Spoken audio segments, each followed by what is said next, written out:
Welcome to Magai maths class. இன்றைக்கி நம்ம என்ன பார்க்க போகிறோன்னா 6ஆம் வகுப்பு 2ஆம் பருவம் அளவைகளில் பயிற்சி 2.3ல் 6வது கணக்கு தான் பார்க்க போகிறோம். இதுக்கு முன்னாடி 5வது சம்ம வீடியோ போட்டிருக்கோம். அதோட லிங்க் டிஸ்கிரிப்ஷனில் இருக்குது, போய் பார்த்துட்டு வாங்க. இப்போ வாங்க கணக்கு பார்க்கலாம். 6வது கணக்கு. ஓர் அணில் தானியங்கள் உள்ள இடத்தை விரைவாக அடைய விரும்புகிறது. அது செல்ல வேண்டிய குறைந்த தொலைவுள்ள பாதையை கண்டுபிடிக்க உதவுங்கள். அளவுகோலை பயன்படுத்தி கோட்டு துண்டுகளை அளக்கவும். ஒரு அணில் இருக்குது, அது தானியங்களை சாப்பிட்றதுக்கான தானியமும் அணிலும் இருக்குது.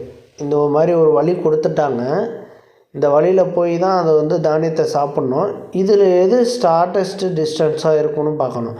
குறைந்த தொலைவு எதில் போய் இருக்குன்னு பார்க்கணும். இந்த 3 வழியில் குறைந்த தொலைவில் போய் அந்த தானியத்தை அணில் எப்படி சாப்பிடணுன்னு பார்க்கணும். அதை வாங்க பார்க்கலாம். ஸ்கேல் எடுத்துக்கோங்க. ஃபஸ்ட்டு இந்த ஸ்கேல் எடுத்துக்கிட்டு இந்த ஏபி, பிசி, சிடி, டிஇ இதுக்குள்ளே அளவெல்லாம் நம்ம ஃபஸ்ட்டு அளந்துக்கணும். ஸ்கேலை வச்சு அளந்தோம்னா நமக்கு தெரியும். இதெல்லாம் அளந்துக்கிட்டோம்னா ஏபியும் இருக்கிறது எவ்வளவு 2 சென்டிமீட்டர் இருக்குது. அடுத்து பியிலேருந்து சிக்கு எவ்வளவு இருக்குன்னு அளப்போம். பியிலேருந்து சிக்கு பார்த்தோம்னா 2.5 இருக்குது. 2.5. அடுத்து சிலேருந்து பாருங்கள், டிக்கு பாருங்கள், அதுவும் 2.5 தான் இருக்குது. அதுவும் 2.5 தான் இருக்குது.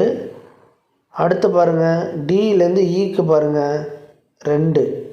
டியிலேருந்து ஈக்கு பார்த்தா 2. அடுத்து ஏயிலேருந்து ஜிக்கு பாருங்கள். ஏலேருந்து ஜிக்கு பாருங்கள் 2.5. அடுத்து ஜியிலேருந்து எஃப்க்கு பார்க்கணும். ஜியிலேருந்து எஃப்க்கு பார்த்தோம்னா 2 வருது. ஜியிலேருந்து எஃப் 2.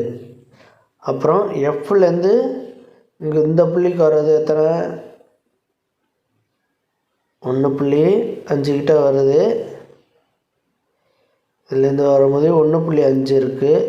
சரியாக பார்த்தோம்னா 1.5 வருது. இப்போ 1.5, இதுவும் 1.5 தான்.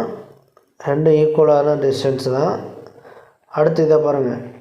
இதிலேருந்து இந்த புள்ளியிலேருந்து இந்த புள்ளிக்கு எத்தனை? 2.5. ஓகேவா? அடுத்து ஏலேருந்து ஹச்சுக்கு பாருங்கள். ஏலேருந்து ஹச்சுக்கு பார்த்தோம்னா 3. அடுத்து பாருங்கள், ஹச்சிலேருந்து ஐக்கு பார்க்கணும். ஹச்சிலேருந்து ஐக்கு பார்த்தோம்னா ஹச்சிலேருந்து ஐக்கு பார்த்தா 2.5 வருது. 2 சென்டிமீட்டர் வருது. சாரி, நான் தான் பார்க்க மாட்டேறேன். 2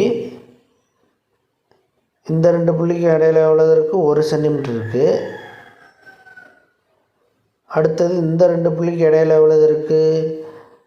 ஜேலேருந்து ஈக்குவலராக 3 இருக்குது. ஓகேவா?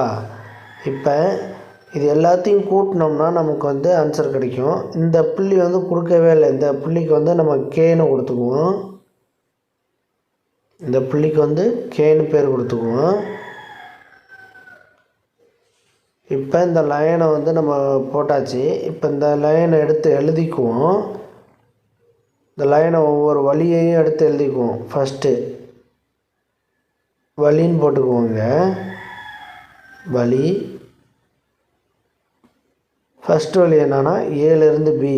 ஏலேருந்து பிக்கு போகுது. அப்போ ஃபஸ்ட்டு வழி ஏ டு பி. பியிலேருந்து எதுக்கு போகுது? சி. சியிலேருந்து எதுக்கு போகுது? டி. டியிலேருந்து எதுக்கு வருது? இ. ஓகேவா?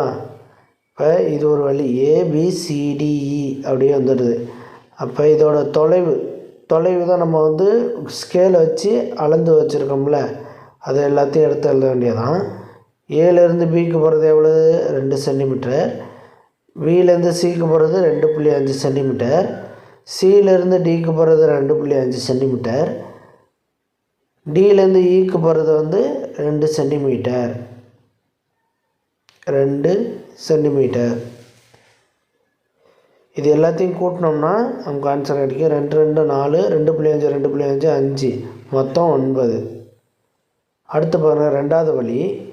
ஏலேருந்து ஜிக்கு போகிறது வந்து அடுத்து வந்து ஜியிலேருந்து எஃப்க்கு போகுது, அடுத்து எஃப்லேருந்து கேக்கு போகுது, எஃப்லேருந்து கேக்கு போகுது, அப்போ கேலேருந்து ஈக்கு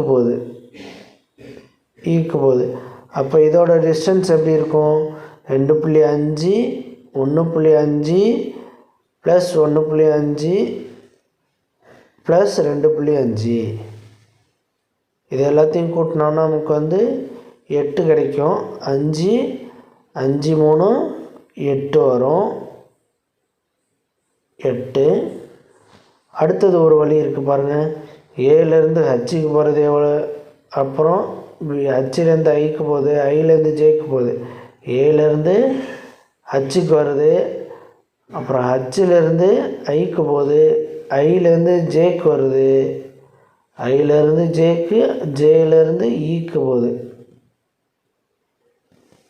இப்போ கண்டுபிடிச்சாச்சு. இதோட distance 3 2 plus 1 plus 3 equal to 9. 3 3 கூட்டினா 6, 2 + 1 3 கூட்டினா 9. ஓகேவா? இப்போ இதை வந்து குறைந்த தொலைவு அப்படின்னு கண்டுபிடிக்கணும்னா இதில் எது கம்மியாக இருக்குது? 8 தான் கம்மியாக இருக்குது. அப்போ அதுதான் வந்து குறைந்த தொலைவு பாதை. அணில் வந்து அதோட இரையை சாப்பிட்றதுக்கான குறைந்த தொலைவு இப்போ உள்ள பாதை வந்து குறைந்த தொலைவு AGF